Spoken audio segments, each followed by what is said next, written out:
Hello everyone, so welcome back from Sam Math. So this is the part 5 of Conrad the series that I've been doing so far. So in this part, I'm going to talk about quadratic formula, which is like the most significant one among this series that we have done so far. Okay, going to talk about how this quadratic formula come from. How do we get it? Okay, so I really recommend to watch the former part for you guys to get a better understanding of what I'm talking about in this part. Okay, so if it is on YouTube, I'm gonna put a link of the former parts below. If it is on Facebook, I'm gonna put on the link above in the captions. Okay, so quadratic series, quadratic equation always come with something that look like ax squared plus bx plus c equals 0. We have know it. I have talked about this in part 1. Okay, so a is like the coefficient of x squared, b is like coefficient of x, and c is like the constant here. Okay, so we're gonna use complete square methods here. So so we're gonna make this part to look like a perfect square to get the solution of x in this part to get a formula. Okay, so what we're going to here is we're gonna make the coefficient of x squared disappear, because to make a squared look perfect square we should have x squared without a coefficient. So the coefficient of x squared should be 1. Okay, so what we're going to do here is we're going to divide a with every part of the equation to make a disappear in the first part. So it's going to look like this, but zero doesn't change at all. And then what we're going to is going to look like a squared plus b by ax plus c by a equals 0. Okay, so we're going to use complete square methods here. So if you haven't know about complete square method, I really recommend to watch part 4. So according to complete square method, this part we're gonna use these two part. We're gonna leave out this constant per. So this two part in this middle one, the coefficient of x should be like the product of the root of the first and the last part of this equation. So what we're going to do so far is we're going to write a squared plus b by ax. So to get the root of the middle part, we should also divide it with 2, because we're going to double it in this middle part. So this part should look like this here. Okay, I will talk it again. I explain it in detail in complete in square parts. So you should look at this, and then we're gonna give it a square,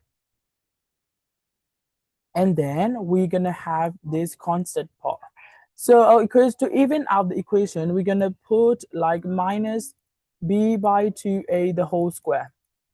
So the equation gonna balance. We can just put a random word in the equation, so we're gonna make it even out. Okay, so and then it's going to be look like this again.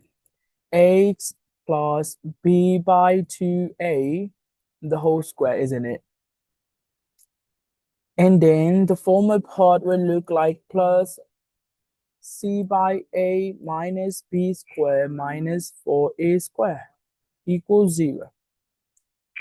Okay, so to solve these equations here, we have to send the other part of the equation to another side. So it's going to look something like this, plus b squared by 4a squared. Okay, so let's go to another part. Okay, I think it's quite good. So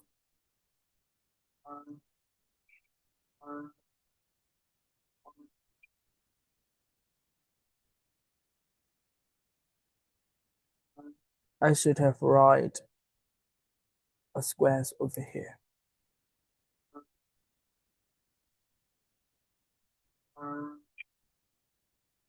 Okay, so we're gonna leave out this here. We're not gonna touch it for now. Okay, so what I want to do here is I'm going to put these two, I'm gonna write it again, these two and like in one kind of an expression. So what I should do is I should make the denominator the same to write it into a word. So it's going to be look like we're gonna leave it out there, 2a the whole square equal.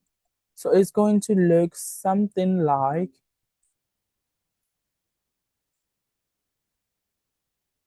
we're going to use 4a squared. So we have to multiply c with 4a. So it's going to become like minus 4ac plus b squared, isn't it?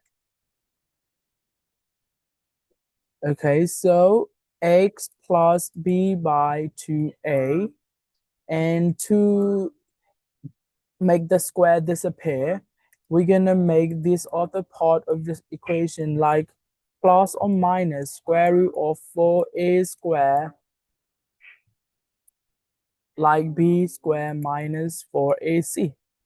I just write it. This kind of the same, isn't it? Isn't. So it's going to be look like x equal minus b by 2a and then plus or minus square root of b square minus 4ac by 4a squared.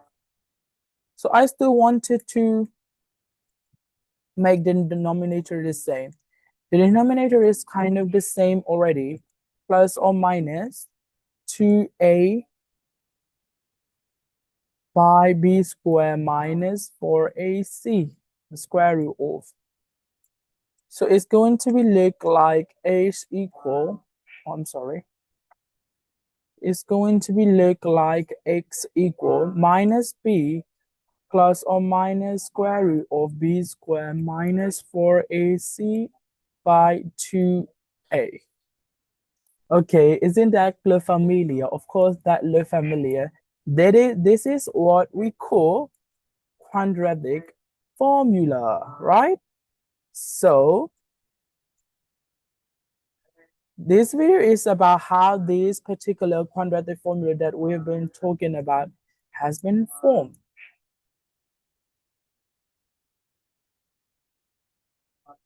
In another part of, in part 6, I'm going to use this formula and how we're going to use an equation. I'm going to show you how we're going to use an equation.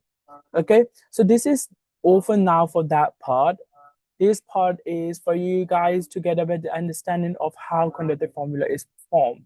Okay, so see you in next part of the video where I'm going to explain how to, how you guys can put your equation in this formula and how you guys can use it. Okay, this is all for now for today. Thank you for watching, and I hope to see you back. If you really enjoy my videos, I really recommend you guys to subscribe my channel. Okay, bye bye.